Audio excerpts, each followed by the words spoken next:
woman's home where I would meet my date, who would be brought to the house by Laura and Ethel McCarthy, Ethel being my date's sister.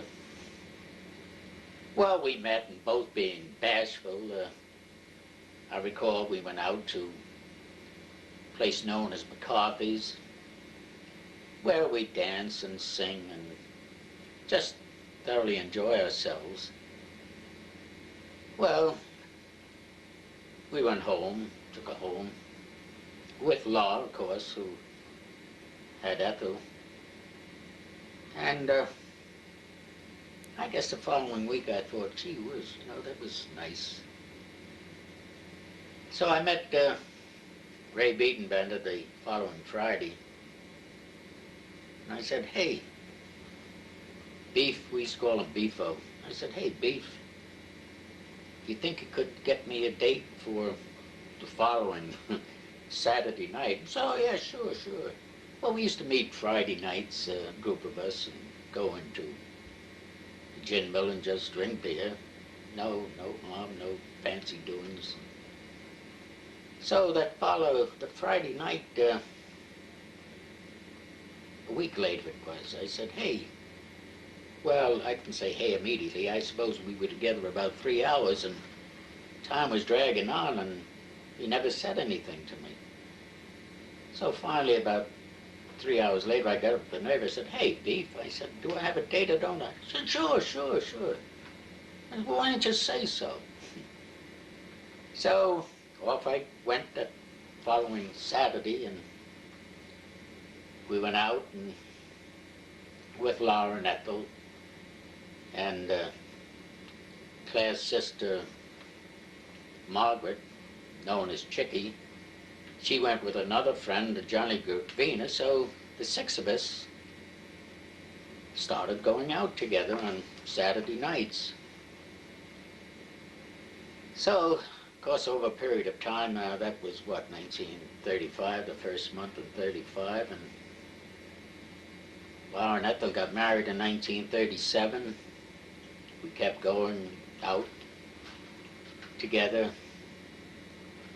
And finally, we set the date to be married in 1939, April the 22nd, 1939.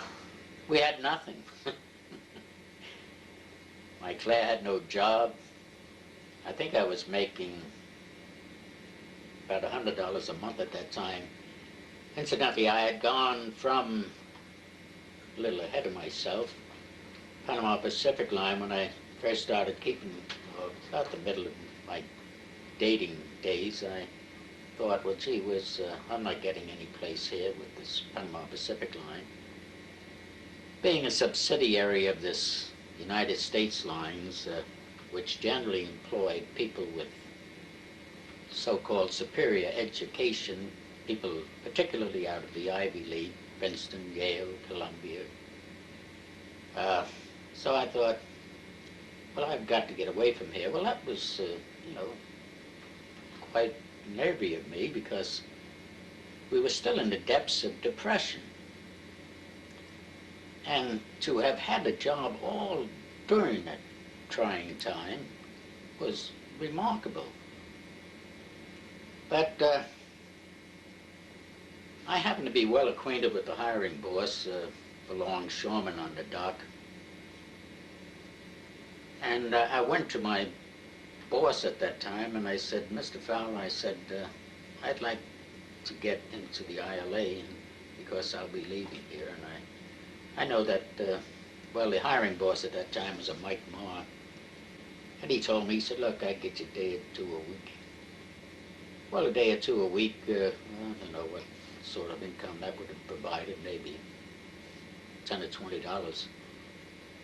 But I figured that would at least sustain me in food and the like if I wasn't able to get another job. So I left the Panama Pacific Line, became a member of the Longshore Union, started working on the docks. I was out there about 6 weeks when a strike occurred on the West Coast, which affected East Coast employment, and they shut down the pier. Well, I suppose that occurred on a Friday. I think on a Monday, I looked in the newspaper and there was a job in there about wanting a typist or something for Valvoline Oil Company, which was located in the Chrysler Building, which at that time was the second tallest building in New York. And it was an employment agency, so I went to the employment agency and they sent me to Valvoline Oil Company, and the fellow that interviewed me said, well, fine, sit down and type. Well, I could type very, very well. As a matter of fact, I was known as the fastest billing clerk on the Hudson River. So after interviewing me and giving me a typing test, he said, well, go back to the employment agency and we'll let them know. Well, I got back, opened the door, and the guy said, hey, they want you. Back I went. So I became employed by the Valvoline Oil Company. It was a job, but I was never particularly happy in it. I always had a fondness for transportation, the waterfront and the like.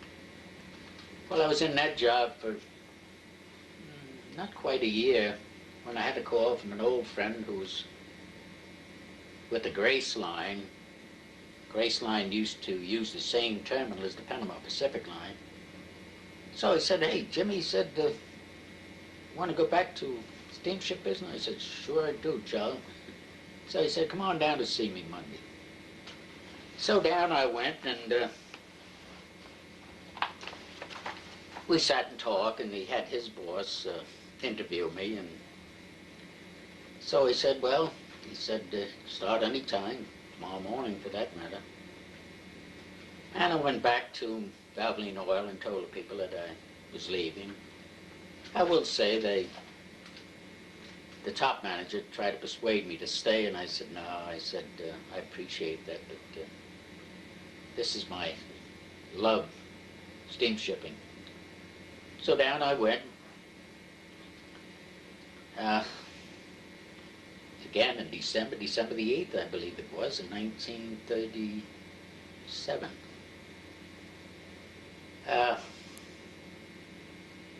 I was a billing clerk, but advanced to some clerical job about a year later. And in 1939,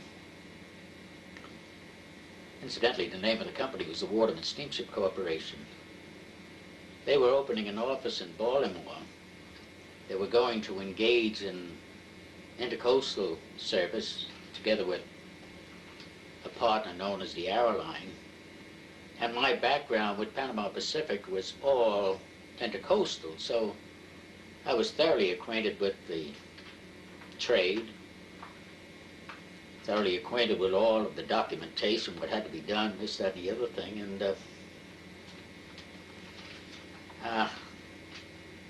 I was asked if I would be willing to transfer to Baltimore. Well, of course, at the time, my brother Frank and myself, we were living together. Mickey had gotten married, Rita was married, Fully was bouncing around, and Johnny was bouncing around. So I really had no great responsibilities, and I was ready to go at any time, but of course, Mom, who I'm now affectionately referred to, she had all kind of family, many, well, her dad and mother and uncles and aunts and cousins, so that it was very, very much a change to her to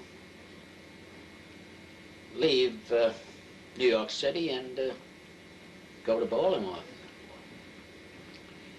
But I guess it was 2 or 3 months before I had to leave and a decision to be made. Finally, we decided, we had just gotten married that April, that we would